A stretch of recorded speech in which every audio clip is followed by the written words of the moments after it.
So starting off the Keith Andrew Network, people want to know, what is the Keith Andrew Network? The whole point of my talk show is to show people that even with having a learning disability, I can still amount to something. And at the same time, I'm able to turn myself into an example for people out there dealing with any types of learning disabilities and disabilities.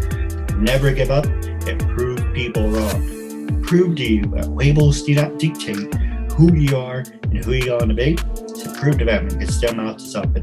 So hashtag break the labels. That being said, 26 minutes of your time, freedom of speech, self-expression. And first thing, I want to tell our audience a little bit about you. You are an owner. Number one, so it's great to have an owner back on a show. Also, you are a video production producer, and you are a storyteller. That really caught up in my eye. The first question I want to tell you is, who influenced you to become a storyteller? And can you tell a story about anyone? Yeah, so that's why I don't only call myself a video producer, because, as the pandemic showed us, we had to get creative, not just with our content, but how we put it out there. So, this last year, I actually started doing podcasting. So I'm not only limited by what I can do with the visual. As a kid, when I didn't have the technology to produce stories on a visual spectrum, such as video or film, I would write short stories and I would do the illustrations. So to me, if I'm going to go be entertained at the movies, or I'm going to sit at home and watch something on TV, or I'm going to listen to a podcast, the crux of that, the most important part to me, is the story. Why do I care? What's interesting about these characters? I would say my biggest influences were, definitely film. I grew up watching the classics like so many other people, everything from, Steven Spielberg films to, as an adult, I started really appreciating Christopher Nolan and how his brain kind of works in his storytelling. And just reading people like Roald Dahl growing up, where I was like, he creates these universes that you feel like you're there sometimes. And so I think anybody who gives us creativity from a story standpoint, where the characters are key, and also gives us a little bit, to me, this is my personal preference, escapism. Some people love when things are very realistic and grounded, but I like to escape. Sometimes real life can be kind of a bummer. So it's nice to go into these fantasy worlds. It's nice to kind of leave your couch, even though you're not physically moving, and feel like you're on Mars or in a different universe. And to me, that's just really fun and really cool. And I love to do that. And I really do feel like you can do that with even the most dry kind of content, in the corporate world, in industrial video, in podcasting. Sometimes you have something that's a little tough to mold, but you can find a way to tell a good story. Why does the audience care? We love to connect with the characters and the stories. So it's just my job to figure out how to do that. Oh, absolutely. The first one I want to ask you, and I'm just looking at you. Are you a professional wrestler? Let me rephrase that. Are you a professional wrestling fan? I grew up, so I loved the 80s and very early 90s professional wrestling. I loved like classic, like Hulk Hogan and Randy Savage and all of that. I know next to nothing about current modern day wrestling. Are you going to tell me I look like a wrestler? Because somebody told me that recently. Oh, well, it's funny enough to bring that up. Who did they say you look like? I'm so bad with the names. It wasn't one of the, like, obviously I'm not like a huge dude. It wasn't like a famous one. It wasn't like uh, what's his name? The Stone Cold Steve Austin or anybody like that. It was obviously some clean cut, blonde hair, blue eyed white guy, whose name I cannot remember. Because But maybe you can inform me. All right. Well, you do have a similar hairstyle like Chris Jericho used to have, and That was actually him. As soon as you said it, because that's a name easy to remember. I should have remembered it. You're exactly right. Somebody told me that's who it was. And I have no idea what the guy looks like. I can only imagine he is an unattractive man. No, he's one of the best professional wrestlers. He's also a singer, surprisingly. He does Fozzy. Oh, really? That's cool. I would recommend Fozzy. He's actually really good. But I was also gonna say you look like the Miz. Yeah, and I have no idea. Is that another wrestler? Yep, he's actually do a little plug for him. He's an A-lister. He started out on MTV, uh, Hmm. big road rules or whatever the hell the show was called. And then Yeah. he was a nobody in '06. And now look at him. He's married to a beautiful blonde. He's in movies and TV shows. He's on USA every Mondays at 11 o'clock Eastern, called Ms. and Mrs. You know what? I bet you if I saw the guy, I'd recognize him. So as soon as we're done with this conversation, I'm going to go look all these people up now. And Keith, I'm toasting to you. It's right now. It's Cinco de Mayo, so I'm drinking my afternoon margarita. I appreciate that. So the next question I want to ask you is, for being a storyteller, I guess you can say in a way, I'm like a storyteller because I'm telling my story, overcoming, all these things with having a disability and all that. But the question I was going to ask you is, you're also a video producer. Do you think, well, let me ask you this question first. Have you ever done a documentary or a reality show? So I'm going to start by saying you absolutely are a storyteller. I think a lot of people are storytellers. Um, and it kind of like art and beauty being in the eye of the beholder, the audience dictates what stories are worth telling and what are good. And you've done how many of these episodes? Obviously, you have some great stories to tell, so keep doing it. Um, yeah, as a well, you were asking as a video producer. Um, what was the second part of the question? I'm sorry. I apparently I didn't drink enough of my margarita. Hold on. Go ahead. So I was going to ask you, have you ever done a documentary or a reality show? That's right.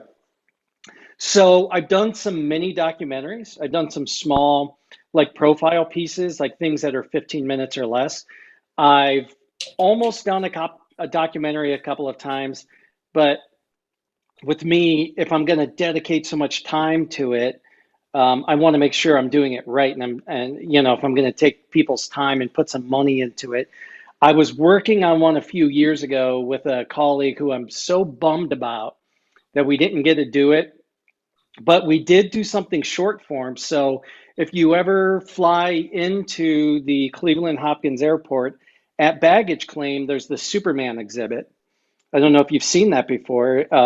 It highlights essentially, because Superman was created where I'm from in Cleveland, and there's a 5 minute, 5 to 10 minute documentary that loops on the TV 24/7, all day, every day, and I produced that. I co-wrote and produced and edited that documentary about the creators of Superman, how they created them in Cleveland in the 30s during the Great Depression. It's a really cool story, and for anybody who's from around here, it's nice to see when people, you're in New York where everybody, so many famous people go to New York, come from New York and Ohio. It's nice when little nobodies do something big, and so I love documentaries. I love watching them. I love working on them. I'm better at the short form ones because, unless you have a lot of funding or a ton of time, which I have very little of these days, it's really tough to do a full length. But I've been doing a podcast, which is like a full length documentary where we're telling other people's stories about something, taboo topics, the things that people don't want to talk about because they don't want to offend people, like addiction or racism or whatever it is, and kind of telling these people stories about how they've been hurt and how they've kind of risen above it. And those are each like an hour and a half long, and we're about to wrap up our first season with episode 25. So I would say audio wise, I've done a lot of the documentary style for sure.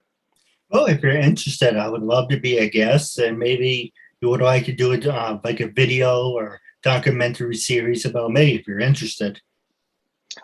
Keith, what I think is great is that in today's world, like it's easy for most of us, and most of us who were, to an extent privileged, whether it's from like a class standpoint, a monetary standpoint, a fluency, whatever it might be.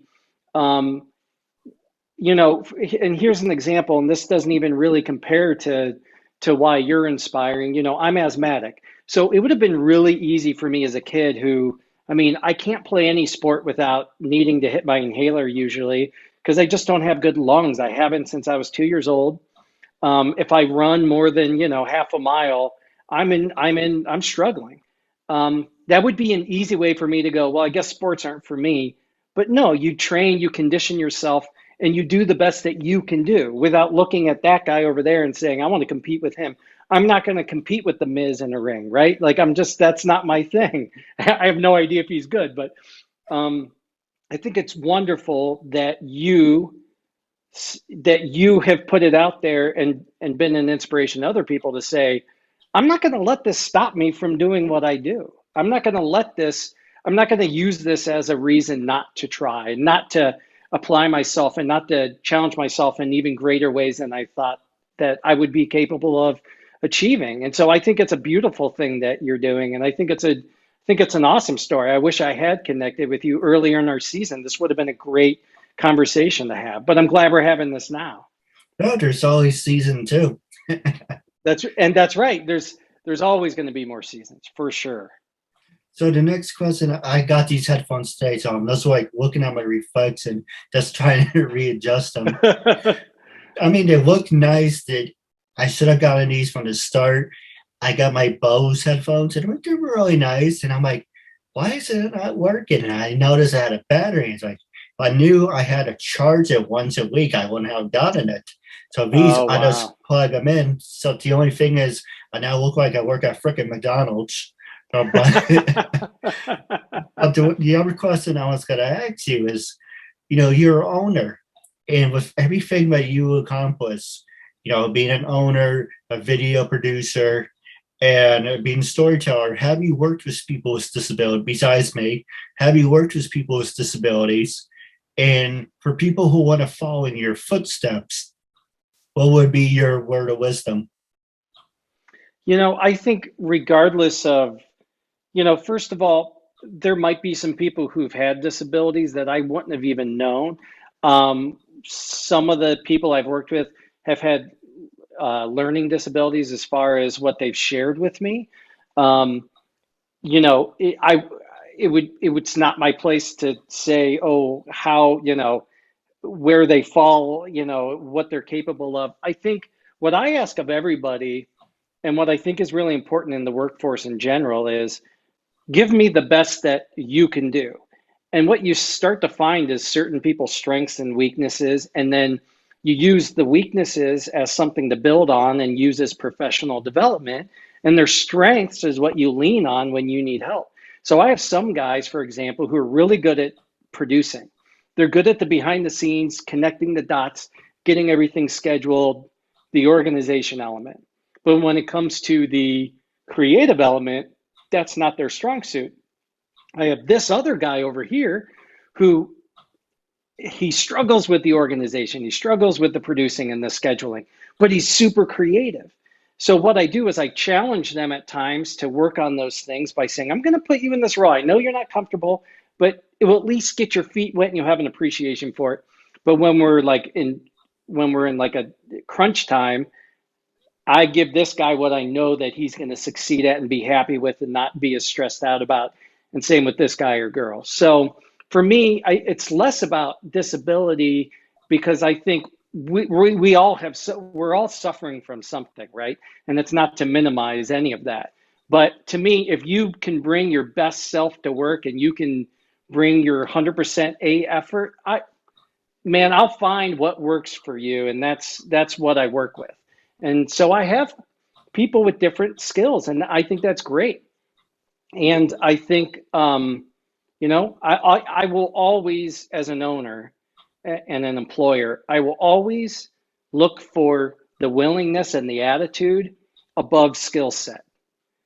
I'm not saying that the skill set can be nowhere, but if it's like, I don't know, a 60-40, you can teach certain skills. You can't teach someone to be a positive person. You can't teach someone to bring energy and passion to the job. And so to me, it's more about the willingness and the desire and the passion and the creativity than it is, how great they are at their job. Because at the end of the day, again, we're telling stories and we want our audience to see our passion through the work. We want our audience to be engaged because we were engaged on the other side of it. So the rest, so many things can be taught, and it's a team effort. There is no one man, production show, and if he is, he's not doing it right. No, absolutely. So we're gonna take a quick commercial break. When we come back, we're gonna talk about social media, and I'm gonna pass the show over to you when we come back.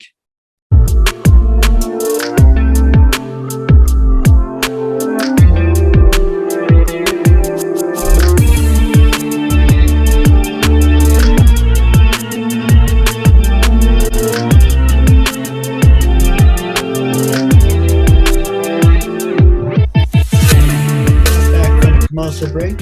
First thing I want to promote is HB Gibson, home of the X Zone. If you're into entertainment, definitely get into the zone. Also, if you're into fitness, eating healthy, drinking healthy, being in shape, definitely check out Life of a Fighter. Also, tonight on TNT, 8 o'clock if you're on the East Coast, it will be All Elite Wrestling. Hopefully, if I plug them enough times, I would love to work for All Elite, but, I'm not going to have my head on my butt or my ass, whatever. It's for PG-13. But one thing I do want to promote is the new segment, Disabilities. So with that being said, labels do not dictate. I know I have a fat neck. I have to work on that. The labels do not dictate who you are and who you're going to be. You should prove to them that you can still amount to something. With everything that I accomplished for almost 8 years, and it's funny we should talk about that. This June, I would love to have you a part of my episode, June 10th at 5 o'clock East. It will be my 8-year anniversary special episode. But I'm showing you, hey, look at what I have accomplished all by myself. It would be nice if we actually had help, but who knows what it'd be by now.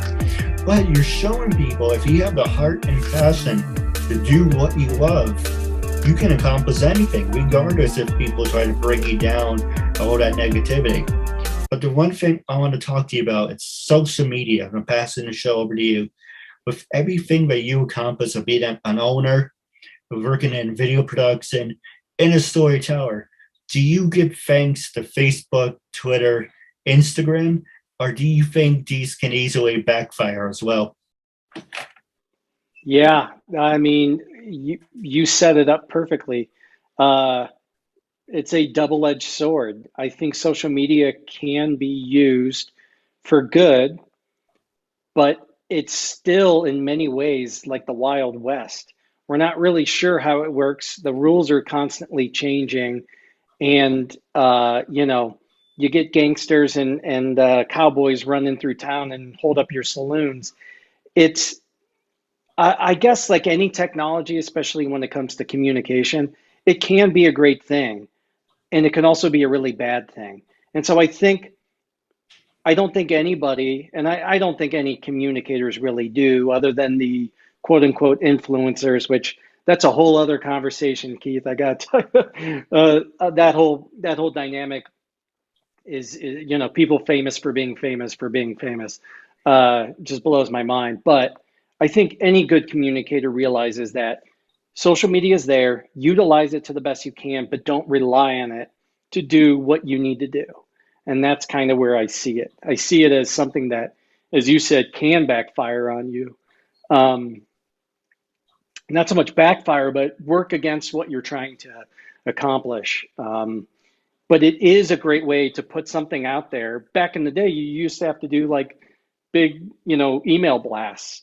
and or pick up the phone and call people, God forbid. So now it's nice that you can put something out there, but you shouldn't rely on it. It's kind of like an extra way to get more out there, but you still have to A, create great content, and B, still have a strategy that goes above and beyond social media. And I'll be the first to admit I'm still learning, and the rules are being rewritten every day, and you know, but I use social media sparingly, but to the best that I think I can utilize it to get what I need out of it. And I think everyone should be weary of it, because it's one thing if it's creatives talking to creatives. There's so many bots and hackers, and then there's the people who just like to troll and stir things up. And I hear you say in a lot of your interviews, and you talk about people not bringing you down. Those are where those people live sometimes, and that's why social media can be a bad place, because a lot of those people would never do that in person.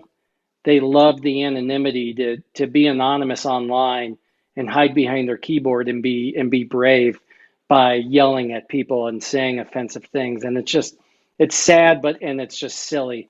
So I don't think anyone should take any criticism from social media very seriously, because um, I'd rather take constructive criticism from people in person who have mutual respect for the product, the content, whatever it is that we're doing.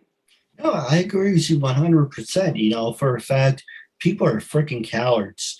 You wouldn't walk up to somebody and say, "Yo, man, your work sucks," because you're in punching distance. And Yeah. two, it's easy to hide behind a screen. I made a joke to my brother. You remember AIM Messenger? Oh, yeah.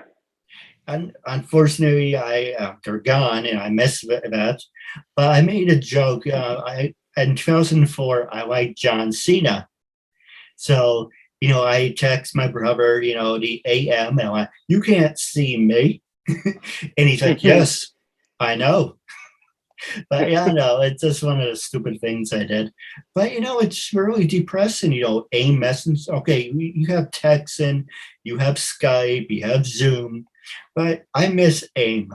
You know, okay, when I try to look it up, all this old memories and nostalgia came back. But it's kind of like, you have to change the times. There were certain things that disappeared, but you kind of less didn't. Like Yahoo's still big. I still use Yahoo, but they got rid of Yahoo Messenger. MSN on Hotmail, they got rid of that messenger. MySpace was good. I liked MySpace Messenger. So it's kind of like, I'll give you an example of what I'm talking about. A lot of people, I said to my friend Scotty, also known as Raven, and I said to him, "Do you think I'm doing anything wrong?" And he's like, "No, to be honest, you're doing everything right, but you missed the big hurdle. You missed, the link, boom of, the podcast, when the podcasts were being cool and big and popular." But he said, the other thing you have to realize is that when you do a talk show, most of these people are already established and they know who the hell this person is. If you're first starting out, you're kind of like, "Who the hell is this guy?" So you kind of need, my biggest thing is I look at MySpace and I'm like, I had 1,000 people following me.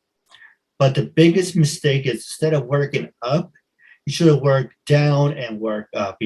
I should have made a foundation. I should have had a solid message. I look at all the mistakes I made from 2013. It was the permission forms and keeping the interviews to show them what idle threats get in my way. If I did everything right, I would have been in a couple thousands right now. But 8 years, going to be 8 years. You live and learn. Like the expression, you have to eat shit to get what you want. But it's just one of those things. Everything happens for a reason. This girl said to me a long time ago, "Keith, patience is a virtue. And I said, you have the wrong person because I don't have any patience. And there's other people who say things happen for a reason. I mean, yes, it's true. Unfortunately, I got sick, and then I used my disability instead of a weakness as a strength. But things work out. It when they work out. But I when I approached you to be a guest on my show, wrapping up. I want you to be brutally honest. When I first approached you and you got that email, what was your first reaction? What made you say yes? And what gave you that extra push? Say, you know what? I'm going to give this person a chance. So I have a few things I want to say to that. First of all, how we define success doesn't need to necessarily equate to how many views we get or how many downloads we get. Um, to say that you missed the boom or you came in at the wrong time, it's so hard to be noticed today in an oversaturated market. Everybody has a show or a podcast. I have a podcast. You have essentially a podcast that's on video. So we're trying to compete with 8 million other people just like us. And it's not always that the content is better. In fact, a lot of times it's they're lucky or they're connected or they know somebody. So don't, I would say, first of all, Keith, don't beat yourself up and think that you've missed the boat or things aren't working out right. I've been doing this for a long time and it's still a struggle. It's still hard sometimes. And when things do, get more views or get more shares or whatever you want to call it, sometimes I scratch my head and I go, why this one over this one? This one was better. So don't think that it has anything to do with your ability, how much you've been trying, or if the content's any good, because those things don't really mean anything when it comes to why people are or are not viewing it, downloading it, whatever. Again, we're in this wild west where we're not really sure why certain things, is gold the thing or is it silver? Like, what are we going after? What are we mining here? We don't know. And I think that it's really going to be about persistence, and the people who stick it out will have some kind of reward in the end. And just getting the show out there and telling yourself that you've done it this many years, that's success. I don't care how many downloads you have, how many views you have, you're successful in that realm. The thing I'll say is when you reached out to me, first of all, I don't ever see myself as above anybody or anything. I'm still a little guy trying to do it. I will always give my time. One of the things that I've always done is given back by doing internships and hiring interns. And I did some teaching at Kent State University in the realm of video production and media. And I'll always give my time because there were people who helped me when I was just starting out. So I will always pay it forward to the next generation or the next group of people. I'm trained in journalism, so I do research, even with the fun stuff. I do research. Um, and when you sent me the link and you sent me what it was you wanted to do, I didn't have an initial reaction. I don't judge anything right away because that can, you're talking about blowing up in your face. That can blow up in your face really well. So I just went and I watched some of your show and I did some research on you, and just watching a little bit and seeing your mission statement and what your message is, I was like, absolutely, this is awesome. It was inspiring. There's so many people in today's world who think about just themselves and they're worried, and we live in a culture of fear. And to some extent, I kind of get it. I kind of get why people are fearful. There's a lot of things to be afraid of today.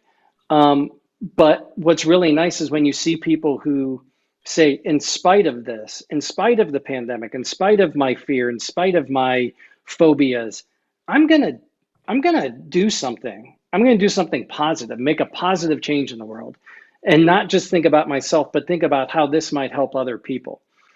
Man, I'll tell you, like the pandemic alone, if other people thought about how their actions impacted the people around them, I think we would have gotten through this a lot quicker.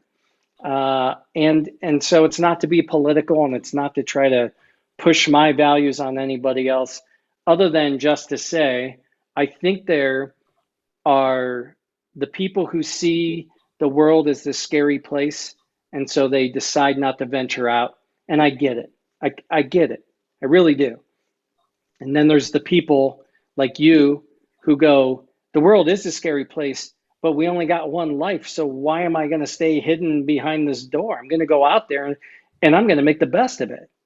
And that to me is always something I will give my time for, because it's inspiring, reminds me to not take certain things for granted. And, you know, it's just something that as soon as I watched 3 minutes of one of your interviews, and I watched a lot more after that, but I said, yeah, I'll be on this guy's show any day. So I'm glad we finally made it happen. No, absolutely. Now, I do have a couple questions for you off the air, but wrapping up, it was a real honor and privilege having you as a guest. And I'm looking forward to part 2 down the road. I just want to say thank you for your time.